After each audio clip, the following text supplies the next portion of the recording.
In 2001, Nintendo released its first disc-based console, the Gamecube, and in the release of the Gamecube, they tried something new. They released it without a Mario game in the opening lineup, but they did release a Luigi game, and it was quite an interesting game, albeit short. Let's pop it in for this review, see how it holds up today.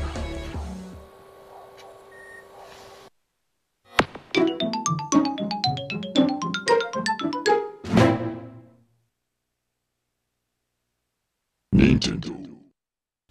Now, as I said, this game was a launch title for the GameCube, so expect it to try and show off a bit of the graphic and sound capabilities of the system, which it did quite nicely, I think.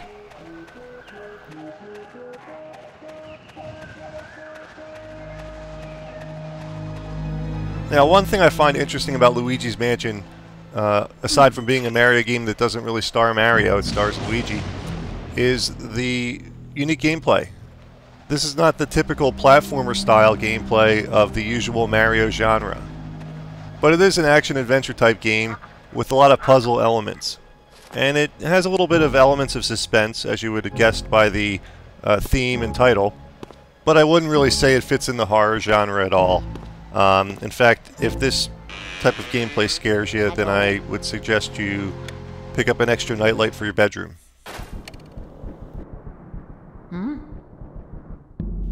As you can see, this game takes place in a 3D type environment instead of 2D, which is a nice touch, and the GameCube seems to handle it pretty well, albeit the controls are a bit touchy.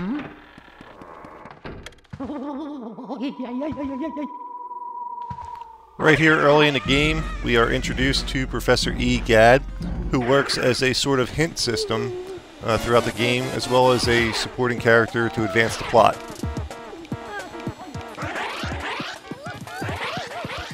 And speaking of plot, it has a rather unique one here in Luigi's Mansion, where Luigi wins a mansion, but it's a haunted mansion.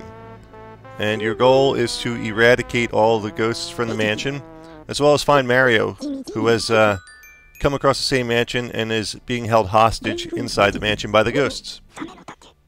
So fairly early in the game we come across Professor E. Gadd, and as I said, he works as a type of hint system throughout the game to help you advance if you get stuck.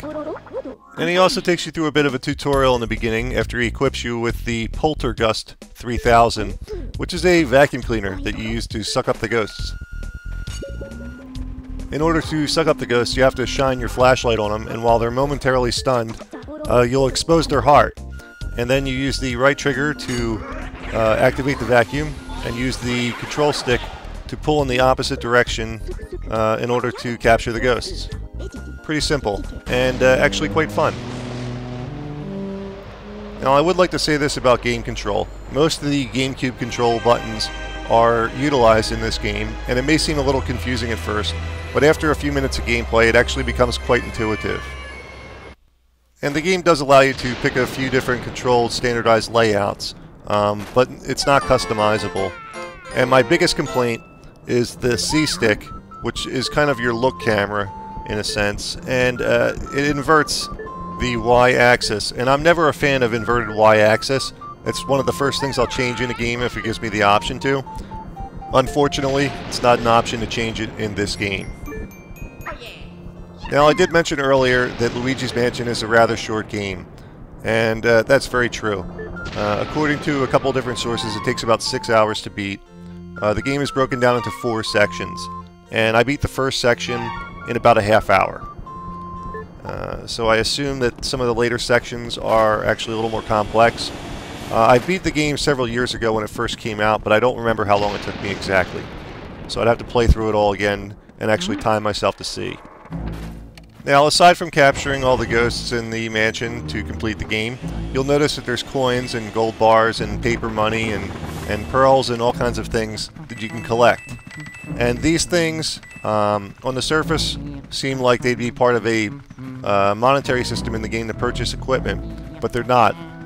In fact, they determine what type of mansion you win at the end of the game. So the more money you collect, the better a mansion you can get. And there are, in fact, 8 different types of mansion you can win according to how much money you collect throughout the game. Now, as you enter a new room throughout the mansion in Luigi's Mansion, the room will be initially all dark. And after you clear it of a certain set number of ghosts, the room lights up. And there are 2 basic types of ghosts to clear a room from. It's your standard set of ghosts, like you see here, and there's also a sort of end boss ghost for certain parts of the mansion.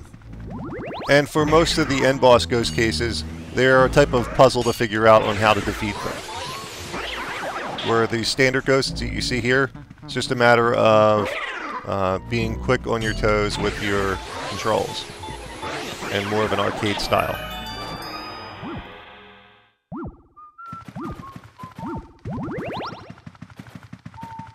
Oh yeah.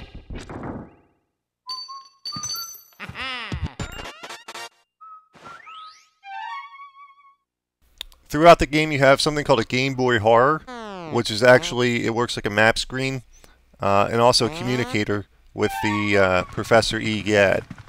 And the nice touch about the map sequence in the Game Boy Horror is that when you capture a key, it shows which door it's for on the map screen. Quite a nice feature, takes a lot of guesswork out, and avoids a lot of repetitive gameplay in searching for a door that the key works.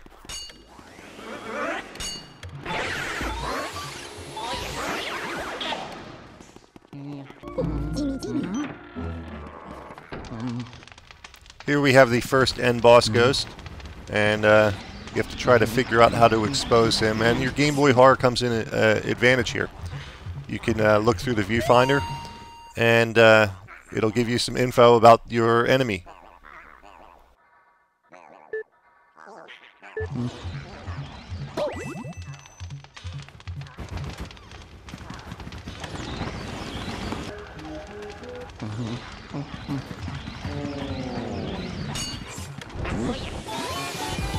The first end boss ghost was not hard, as you can imagine. It was a matter of waiting for him to yawn to expose his heart, and then you zap him with your vacuum cleaner.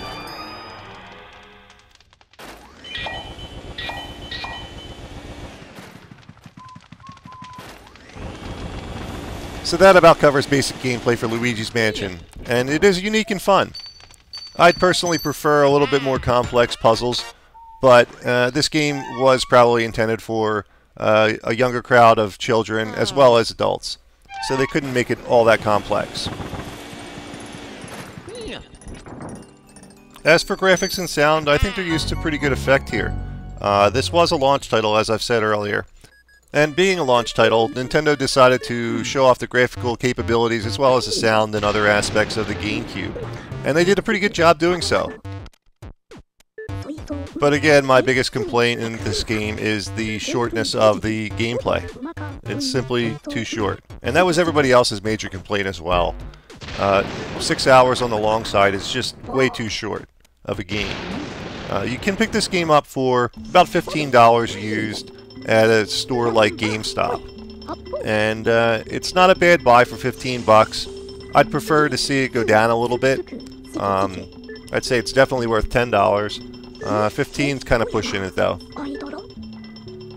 But as the GameCube is being phased out of most retail stores and the software that goes with them, you can see this come down drastically in price in the next couple months or so probably. And if you have a Nintendo Wii and not a GameCube, I hope you're aware that the Nintendo Wii is backwards compatible with the GameCube. So if you have any GameCube discs, or you can even have a GameCube controller, you can plug it to the top of the Wii. It'll work fine, and you can have a good time playing it. And lastly, I'd like to apologize for my brief absence recently from posting video game reviews. I've had some personal business I've had to tend to with a death in the family, as well as an overly busy period in my day job. So, sorry about that, but I'm back, and I'll be posting new games every day again. I'm Dommie from Classic Games Revisited. Until next time.